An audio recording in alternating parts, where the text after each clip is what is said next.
So I know this is a bit of a different start than what you're used to, but I actually need to clarify something that happened after I recorded the video.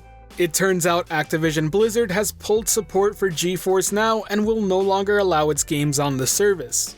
So my apologies if you hear me talking about it throughout the video, but at that point it was supported on the service and I was using it to play their games, but it seems like that's no longer going to be the case. Either way, enjoy the rest of the video. This is Generation Stadia, giving you that daily dose of everything and anything Stadia related, and it's about time we talk about GeForce Now. So for today's video, I want to give you my overall impressions of GeForce Now. I've been using it this past week and probably spent around 20 hours actually testing it out, but I do want to stress this is not a final review by any means. Much like I do with Stadia, I plan on periodically checking in with GeForce Now and seeing how it goes, as I do think testing the consistency of a service like this is extremely important. Anyways, let's get into these first impressions, and I have to start off by saying I'm pretty damn impressed. One thing that really stood out to me immediately from my experience was that the stream quality and the latency actually performed better for me than Stadia. And I'm not just talking about the increased graphic settings within games, the overall stream picture quality was a lot better for me. Now if I have to take a guess, this is probably due to the fact that I live closer to a GeForce Now server than a Stadia server. And as we know, the distance between you and the server you're trying to reach for game streaming can make all the difference.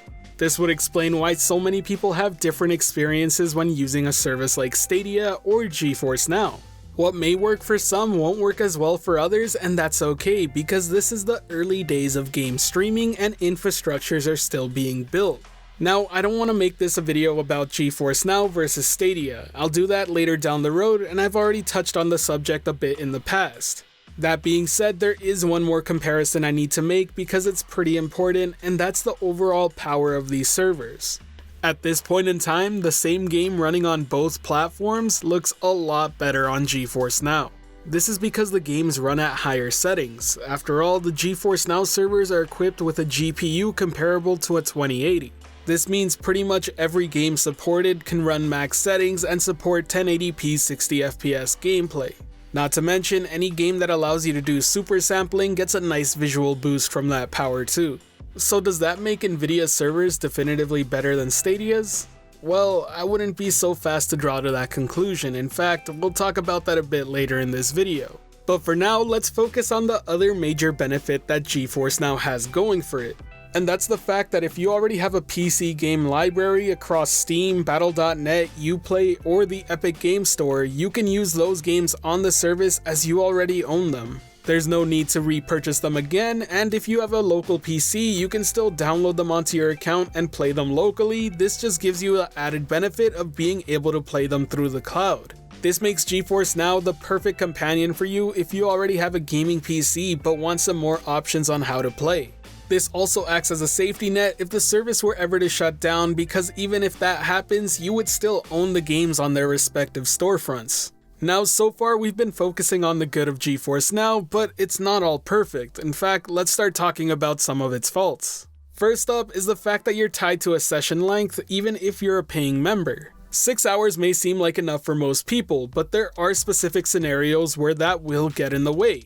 A great example of this is playing an MMO and doing a raid, or even doing a Destiny 2 raid. Not to mention, there's also racing games that can allow you to do an endurance race like a 24-hour Le Mans, which actually requires 24 hours of gameplay. While I doubt most people would be affected by this, I can't say it's not an issue because it is for some, and it's worth pointing out because of that. Then the free tier also has a time limit of 1 hour sessions, and if you get kicked out after an hour, you may be introduced to a queue when trying to restart it.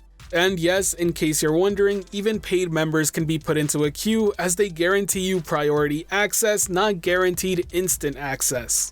The next issue I want to bring up is the fact that you're currently limited to a 1080p stream. Despite the fact that the GPU is more than capable of doing 4K gaming, it doesn't actually allow you to do so because you're restricted to a 1080p resolution. And while Nvidia has come out and said that they can support it, they're just waiting for the right time to do so, there's a reason they don't currently support it. And that's because they're running multiple games off one GPU in many instances. The virtual machines they're using to power each session is actually balanced out based on how demanding a game is. Now, I have read this online, but apparently if you're running an RTX supported game, they do actually dedicate the whole GPU to your session as they need the extra horsepower. But if you're playing a less demanding game, like let's say Rocket League, then you'll be playing on a GPU that's shared across multiple other games of that caliber. Now, I want to be very clear, I don't think this is a scummy practice whatsoever, and it makes sense to be efficient. In fact, I'm sure Stadia probably does this as well. But during my experience with GeForce Now, I did notice that sometimes I was being put into a server and it was running a lot worse than it just was a few hours ago. This seems to be a common story among a lot of GeForce Now users, and it has me thinking that maybe their server capacity just isn't as high as they should be. Either way, I'm sure this is going to get better over time as they continue to upgrade their infrastructure, but for the time being, it is worth pointing out. Now I want to move on to the 3 really big issues I have with the service. And first, it has to be the supported game library. While it does offer more games than any other cloud gaming service right now, the nature of the platform made me expect much more support. I mean, certain big name publishers are completely missing from the supported game library. That means 0 other games show up on GeForce Now. And if that weren't bad enough, some of these games did have support during the beta phase, so it really leaves me wondering why they disappeared. The biggest example of this is Rockstar. GTA 5 used to be one of the more played games on GeForce Now during the years it was in beta. There were plenty of users who bought GTA 5 just to play it on GeForce Now without owning a gaming PC. Then suddenly, one day, all Rockstar titles that were on the platform vanished, without a trace and without explanation. Now, this sucks for so many reasons, and honestly, GTA 5 is a huge title, and it's one of the perfect examples of a game I would have played on GeForce Now had it been supported there. It's a game that I've already beat, but I don't really want to keep on my hard drive, so streaming it would be ideal to check out some GTA Online. So for a user like me, it being removed is quite an inconvenience, and I doubt I'll re-download that game. Secondly, if you're one of the users who bought this game solely to play it on GeForce Now without owning a gaming PC, you're left sorry out of luck. Not only would the game randomly disappear for you, but there would be no notice on whether or not it's even coming back. And I honestly wish that I could say that this is the only example of it happening, but there's plenty of others. Monster Hunter also comes to mind. That's another game that I would have loved to play on a streaming service because I don't want to dedicate the hard drive space required for it, but I do want to check it out. It used to be supported on GeForce Now, and that's no longer there. The second issue I have with GeForce Now is the user experience is so poorly optimized. Not only is it a pain to figure out what games are supported because you'll probably have to type them in one at a time unless you go externally and check out a website that has a supported games list, which, by the way, wasn't that big of an issue back in the beta days when they had the older UI. I really don't understand why they swapped it out for this. But you're also going to have to sign in repeatedly when you want to play games from different services other than Steam. For example, every time I launch a Uplay game, an Epic Store game, or a Battle.net game, I'm told that I need to log in back to my account. Luckily, the Steam games actually remember my account so I don't have to keep typing it back in, but in the beta phase I did experience that not happening. I've also seen plenty of people say that they're still required to re-sign into their Steam account every time they launch a game, and that has me thinking it's not working as intended. And this should go without saying, but if you're not primarily a PC gamer, chances are you don't have all these accounts set up, so if you want to use GeForce Now as a new user, you're going to have to register for each one of these different digital storefronts, and on top of that, you're going to need to enter your credit card info to each one to buy the games.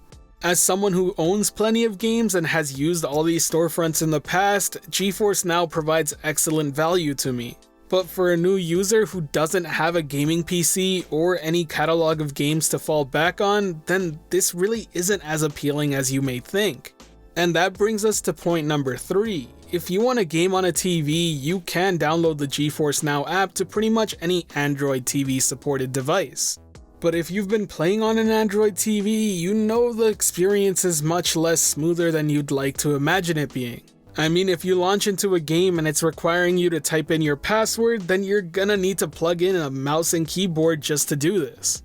If you're gaming on a controller, at times it won't be read during the Steam overlay and you're gonna have to repair it to the device to get it to work. Then you also have to deal with games running on Steam that only have controller support once in-game, which once again means you need to have a mouse present with you to just navigate in-game menu UI. This really takes some of that excitement out of being able to play through a cloud platform when there's so many things getting in the way between you and playing the game.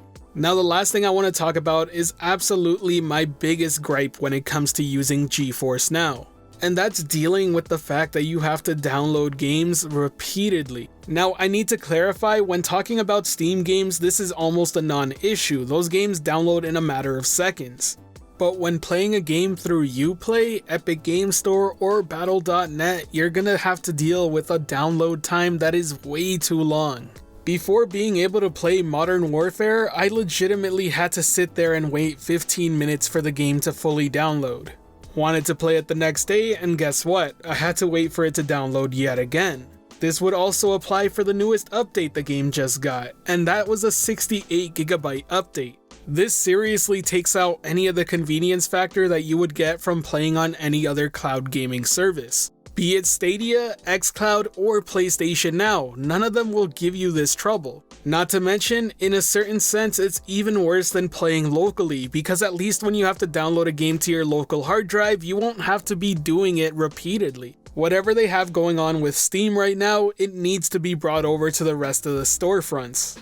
Now, it is important to note that this isn't always the case, and sometimes you will launch the game and it'll be ready to go. Sadly, this makes it a what-if scenario if you're in the use case of wanting to hop on for a quick game or not, because you're not sure if you're gonna need to re-download the game in its entirety. Either way, I seriously hope they figure this thing out, because this is probably my biggest gripe, and I have to admit, it's extremely annoying to deal with. Either way, to wrap this up, is GeForce Now the Stadia killer everyone's making it out to be? Absolutely not. It's a very solid service though, and it's probably going to be my most used one at this point in time. And if you're wondering why, it's simply because I have the benefit of already having a huge catalog of games to choose from that are supported on the service. But if you're a new user that doesn't have that benefit, then this is not a service I could recommend to you. It's honestly just too big a hassle to deal with at this point in time, and if you don't have a gaming PC and don't plan on building one in the future, most of the appeal is lost. This is definitely a game streaming service that was designed for PC players by PC players. The streaming experience itself works amazingly well, and honestly, I would say it's probably one of the better ones out there. In my case, it's probably the best. So, do I recommend GeForce Now? Absolutely, depending on who you are. Do you have a good PC and a catalog of games already in these storefronts? Then absolutely, without a doubt, GeForce Now is where you should be looking at. As long as you're okay dealing with the inconveniences, that is. But if you don't find yourself in that target demographic, then you're probably better off looking elsewhere, be it xCloud, Stadia, or even PlayStation Now. With that said, it is important to point out that Stadia is the only one that can rival the visual fidelity of GeForce Now. xCloud and PlayStation Now, you have to deal with the fact that they only currently stream in 720p, and that may be a deal breaker. GeForce Now is not for those of you who value convenience and want an easy way to hop into a game for a few minutes and then hop out. Anyways, that sums up everything I have to say about my impressions on GeForce Now, but I do want to point out that this won't be the last video I do on it. Going forward, definitely expect more videos around this service itself, as well as checking in on it a month and 2 months down the road. That means going forward, I will be covering more than just Google Stadia in terms of game streaming services, so I hope you look forward to it. Now, if you enjoyed this video or found it helpful at all, be sure to hit that like button, as it really does help the channel out, and if you're wanting more content like this, be sure to subscribe and hit that notification bell as well. Today's end of video message is just going to be a quick apology, as I know I have been gone recently, but I will start ramping things up and I can fully focus on these YouTube videos again. So I hope you look forward to all the videos coming out this week, as I have plenty to talk about and I can't wait to share with you all. Also, I want to ask you, have you tried GeForce Now out? And if so, what is your experience with it? I know there's plenty of you who have already told me that it's just unplayable for you, and others have been pretty impressed. Do you mind hopping from one game streaming service to another from time to time, or would you rather just use one and keep it that way? Other than that, I just want to give a huge thank you for your continued support. I know a ton of you watched yesterday's videos and said that you were glad to see my videos coming back, and I really gotta say it made me smile. I'm looking forward to providing you all with more content going forward, and as always, thank you for watching. This has been Generation Stadia, giving you that daily dose of everything and anything Stadia related. The Gen S community is over 3,400 strong and growing by the day, and until next time, I'll catch you in the clouds.